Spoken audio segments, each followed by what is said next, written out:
ömürleri taşlandırsın. Namaz ile Kur'an nesilleri Kur'an'a sonrasında inşallah yine namaz etkinliğe kalsam buradaki gençlerimize küçük. Euzu billahi mineşşeytanirracim. Bismillahirrahmanirrahim. İnna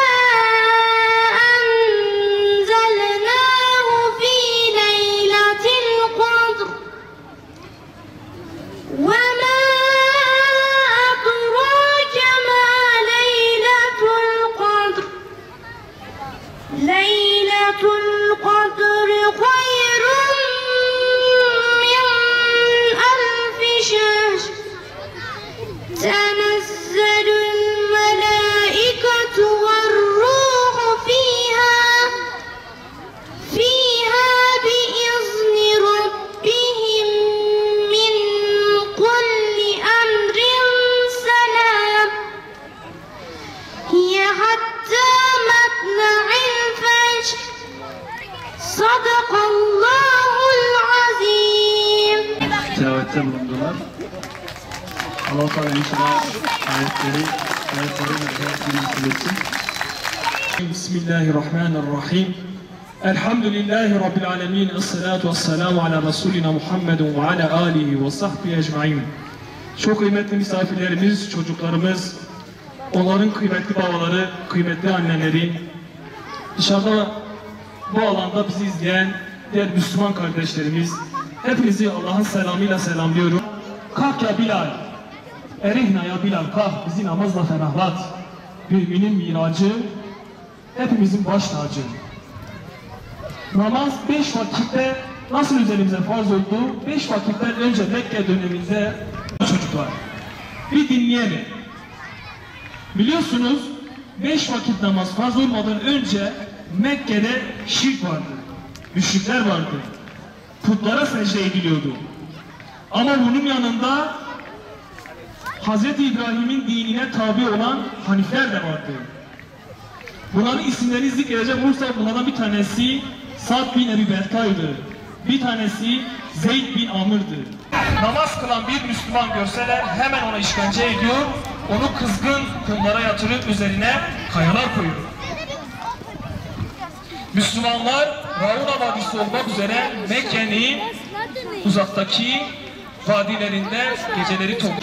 İkinci sefer Hazreti Muhammed Mustafa Aleyhisselatü Vesselam'la taşlandıracaktır. Efendimiz Aleyhisselatü Vesselam'a o akşam bir esen namazdaki duaları bir baktığımızda genelde bütün dualar o akşam belli oldu. Mesela tahiyyat duası. Allahümme ente selam, selam sensin, minke selam, fehayyuna bis selam, selamlık esenlik sendedir. Bizi Müslüman kılar. Namaz bizi mümin kılar. Namaz bizi muvahhid kılar. Allahu Ekber,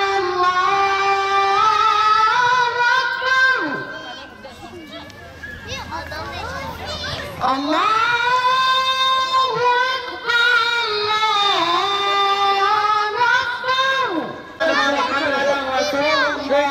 Hayya ala salat, hayya ala falah, kad qamatis salat, kad qamatis salah. Allahu Ekber, Allahu Ekber. La ilahe illallah.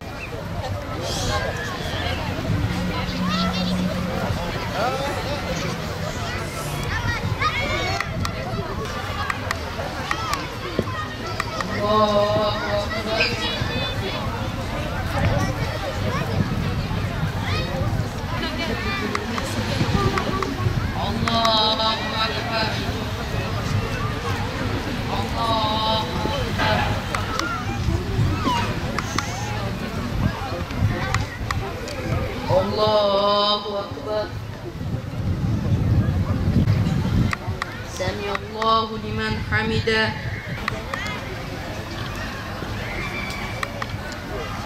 Allahu Ekber.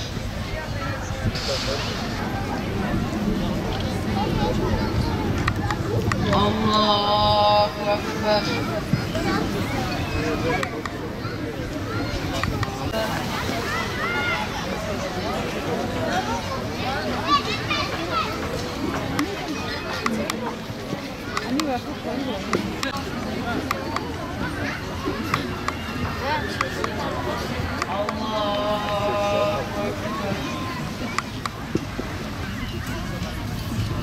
Esselamu aleyküm ve rahmetullah. Esselamu aleyküm ve rahmetullah. Etkinliğimize ilişkin de inşallah bilgiyi paylaşacağım ama öncesinde yaklaşık 35 gün önce namazda şehit edilen Sacit Pişkin hocamızı rahmetle analım istiyorum. Bizler Kur'an Nesli platformu olarak ülke genelinde ve dünya çapında inşallah amacımız şu ki Ağustos ayı denildiğinde akla namaz gelsin. Namaz bilincinin öncelikle 7-10 yaş grubunda Allah Resulü'nün tavsiyesi üzerine 7-10 yaş grubu arasında benimsenmesi, öğrenilmesi, sevilmesi ve sevdirilmesi adına bir çalışma yürütüyoruz. Ve bu kapsamda Ağustos ayı içerisinde 15 günlük namaz eğitimi programımız oluyor. Bu namaz eğitim programının sonucunda, 15 günlük eğitim programımızın sonucunda gördüğünüz şekilde bir etkinlikle programımızı taçlandırıyoruz, finalimizi gerçekleştiriyoruz. Amacı ifade ettiğimiz gibi Allah Resulü'nün aleyhissalatü vesselam 7 yaşından itibaren çocuklara namazı öğretin emrine, tavsiyesine binaen bizler de istiyoruz ki gelecek nesillerimiz hayatlarını namazla şekillendirsinler ve bu şekillenmenin başlaması için de inanıyoruz ki çocuğun çekirdekten yetişmesi, küçük yaşta bunu öğrenmesiyle beraber inşallah hem kendileri hem de onlardan dünyaya gelecek nesiller namazla birlikte hemhal olacaklar. Hayasızlıktan, Allah-u Teala'nın Kur'an-ı Kerim'de emrettiği gibi namazın hayasızlıktan, kötülükten koruduğuna binaen bu çocuklarımız da inşallah hayasızlıktan ve kötülükten korunmuş olacaklar düsturuyla bizler bu çalışmalarımızı yürütüyoruz. Geniş bir katılım söz konusu. Elhamdülillah ailelerimizin de çocuklarının camiye yönlendirilmesi ve bunun dışında kendi hem Peygamber Sevdaları Vakfı Allah razı olsun hem de Kur'an Nesli platformu temsilciliklerinde de bu eğitimlerin sürdürüldüğünü söyleyebiliriz. Bununla beraber ailelerin bu eğitimleri gördüklerinde ciddi bir teveccühlerinin olduğunu, bu ve benzeri çalışmaların artırılmasına yönelik kendi desteklerinin neler olabileceğini bizlere söylediklerini görüyoruz. Bununla beraber ailelerimizden, büyüklerimizden, özellikle anne ve babalardan bizim talebimiz, istirhamımız çocuklarına 7 yaşından itibaren değil de 7 yaşından önce namazı sevdirme, namazın ne olduğu bilincini verme ve 7 yaşından itibaren namazı emretme şeklinde bir yol ile çocuklarına eğitmelerini istiyoruz ve camilerden ve de Allah Resulü Aleyhisselatü Vesselam'ın konuşulduğu, anlatıldığı, akıllarda tutulduğu mescitlerde ve mekanlarda çocuklarını bulundurmaları ve kendileriyle beraber buralara gitmelerini, çocuklarını götürmelerini de bizler özellikle tavsiye ediyoruz. Önemli olan çocuklara namazın sevdirilmesi. Namazın sevdirilmesi ile beraber ailelerin bu namaz etkinlikleri kapsamında çocuklarını kendilerinin yapıları doğrultusunda nasıl seviyorlarsa, nasıl sevdirilecekse o şekilde çocuklarına namazı aşılamalarını bizler tavsiye ediyoruz. Ama en önemlisi her mescide gittiğimizde, her namaza katıldığımızda çocuklarımızı da kendimizle beraber namaza götürmemiz inşallah bu alışkanlığı kazandıracaktır ve devamlılığı da getirecektir diye inanıyoruz. Yani burada bu etkinliklerin sürekli yapılması, çocuklarımızın namaza teşvik edilmesi, bu kötü ortamda çocuklarımıza namaza alıştırmamız, namazı teşvik etmemiz hem ahiretleri hem dünyaları için güzel olacaktır. Bunların sürekli yapılması lazım. Bu etkinliklerin. Bunları yapanlardan da Allah razı olsun.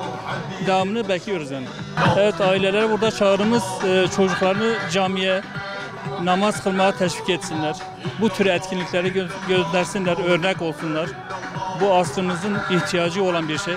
Çok güzeldi. Bir dahaki devam etmesi çok isteriz. Hocam secdeye gitmeyi, rüküye gitmeyi, kıyamda durmayı birçok süreyi öğrendim hocam.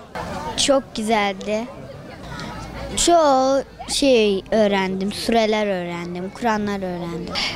Allah adresi bize 24 saat vermiş. Bir saatini Allah'a ayırsak hiçbir sıkıntı olmaz. 23 saat yine size kalıyor.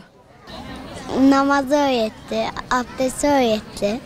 Namaz kıldık, dua okuduk, tezbih çektik. Namaz kıldık.